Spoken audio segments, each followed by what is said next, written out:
Hi guys, welcome to Office Blokes React. I'm Office Bloke Dave. I'm Office Bloke Mike. Office Bloke Daz. Together in a room we are the Office Blokes. Yes. Just true factual statement on the build up to Christmas. Nothing but hype and excitement and, you know, Snow.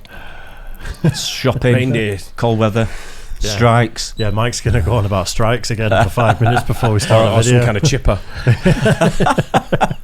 I'm not saying anything else now. That's it. Well, we've been doing a little bit of military stuff at the moment, and this is how quickly can NATO react, which would be an interesting one, because we were talking about, we did that India versus UK military comparison, and one of the big points you made was no one's fighting the UK, they're fighting NATO. Yeah, correct. Because as soon as there's an act of war against us, it's against everyone. Yeah.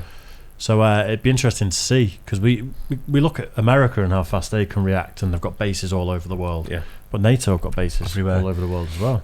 Well, US are a part of NATO. Yeah, no, Yeah. but I'm thinking more the European side of NATO will have bases that aren't. Oh yeah. It'll be.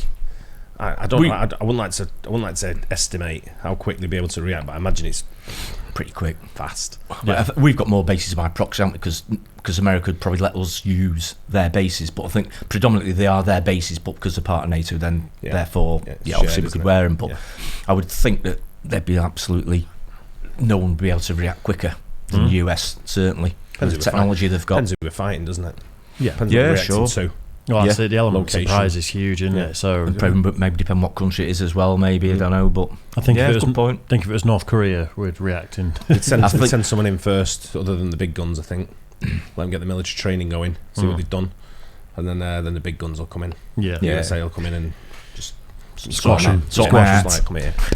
Back in your cage. Yeah. Well, let's find out how quickly NATO forces can react then.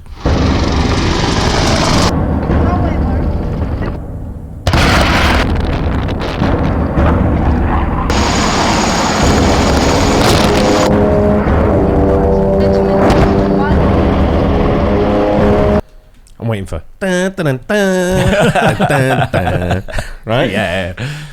Is it any cons? It's only a short video this day. It's just going to be that. I don't know. I've got no idea. Military exercises in Romania. Yeah, I know. Yeah. We'll see.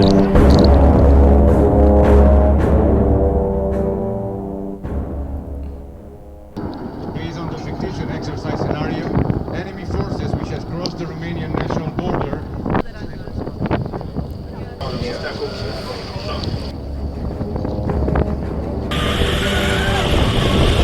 surveying the target area for 7 days.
Do you think it'd work as seamlessly as these exercises where Romanians, Spanish, Norwegians, Brits all just know what to do and work together? I think the combined. You'll have obviously probably a lead country. Yeah. Don't know who's taking You'd on. have to have a lead command, wouldn't you? Otherwise, that's probably whether his country's been invaded, I would guess. So in this case, it'd probably be Romanian. Yeah, you guess so. Don't know, because they'll know their online, wouldn't they, and what's going on. And and all that kind of stuff. But I don't think the element of surprise for a military invasion isn't that with all the satellites and everything now, everyone watching each other. I don't think the element of surprise is there so much. Yeah. It's difficult, isn't it? It's got to be difficult, isn't it? For certainly a land invasion. I mean, they knew Russia was going to do it in Ukraine like months before, and I think, didn't they? So I've not really sort of like followed the Russian invasion of Ukraine, but has there been any aircraft like? Yeah, there has. Yeah, there was a lot of Russian aircraft being taken out with those surface to air. Oh, you know, okay. I can't remember what they're called now. I think Ukraine have used their air force sort of sparingly, haven't they? I think because they would have been probably a bit overwhelmed with it. I think because they were looking for air support from like NATO forces and stuff, weren't they? But obviously, once we do that, then we're involved. So I think they've been sort of steering clear of that to a certain extent. Not seen much of it. So I swerved away from it. Yeah. It was everywhere, wasn't it, at one point? And I kind of seen public opinion change a little bit on the few things I've been reading and videos I've been watching, where people are now becoming, I don't know if it's bitter and resentful towards the Ukraine, or if there's conspiracies out there that it is literally just a proxy war. And I don't know. I don't know enough about it. That's why I swerved away from it.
It's like real footage in the thick of it. It almost doesn't seem real. No, I was going to say that a minute ago. I was going to say it looks like a video game. Yeah. It's mad, really, isn't it? If you were actually there, it'd be such a terrifying, in a real life scenario. But I mean, how often are you going to go into battle with someone in terrain like that? It's not going to be just like that, is it? It's going to be, you look at the terrain that was involved in Afghanistan, and places like in Iraq. What you're fighting completely against, different, isn't it? Very completely. different. Yeah. And if it was a wider conflict, this is a lot of forces on one particular area where you might be defending a whole border or a whole country. Yeah. So this might just be concentrated. Let's show all our forces here. Yeah. But you try calling in the Apaches in the height of it, they might not be there. And well, this is like an exercise. The way I'm seeing it, this is just my opinion. The way I'm seeing it is it's an exercise carried out between a variety of different countries. Yeah. Over a desolate terrain sort of thing. I think one this is how we're going to network. This is how we're going to organise. They can work together and make sure that they can do communication and stuff. More so than that. I think so. Yeah. This is the. This is how we expect it to sort of like take shape. Yeah. It's not going to be like that, is it? It's a show of force as well, though, isn't it? It's to show the world this is what's going to happen. How many countries are a member of NATO? Did we decipher that? Was it 28? Did we say? I think we asked that question on a video about 6 months ago, didn't we? And then never. I think it was roundabout, wasn't it? Not too sure, but I think it's roundabout.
So how fast was that? It's an impressive sort of military might, for sure. Yeah, I think it's when you look at, we said it before in many videos we've been watching in the past about the military when it comes to the force of NATO, just the sheer size of the USA just trumps everything. Of what you're going to be fighting against. The fighting force technology, the modern. They got everything. They got everything. If you're going to take on, if you're crazy enough to take on NATO or as a group, as a treaty, whatever it is, and take on the Americans with what they've got military wise, and then with the help of other countries like Germany, France, England, or Britain, I should say. Places like that, even Poland, they got mega. So like I think Canada is a member as well. Yeah, you're taking countries like this where you've got no chance. Yeah, no, it's you literally got NATO. Your nutcase. If there was another global conflict, if there was a World War III, for example, the list of countries that are knocking on NATO's door to join, and when it's already war at this point, the Ukraine say we want to be a part of it. Loads of other countries do, and we just go, you're on our side. You picked your side, now you're apart, because it's not an act of war to let them join, because you're already at war. So NATO, the ranks of it would probably grow quite a lot. I would guess so. Definitely. It's just, you'd be nuts. Simple. But there are people out there who want to have a go. There are people that are nuts, unfortunately. There's people that aren't sort of don't see things like every other right side thinking human being, but you get the likes of like China, Russia, Iran together, sat around a table. Pakistan, Afghanistan. Yeah, potentially. Suddenly it becomes a plausible thing that someone would take a pop. It's pretty scary, really. But it'd be a disaster for everyone involved, wouldn't it? I think it'd be a disaster for everyone. All over. But anyway, hope you guys enjoyed that. Don't forget, like and subscribe, and we'll catch you on the next one. Cheers guys.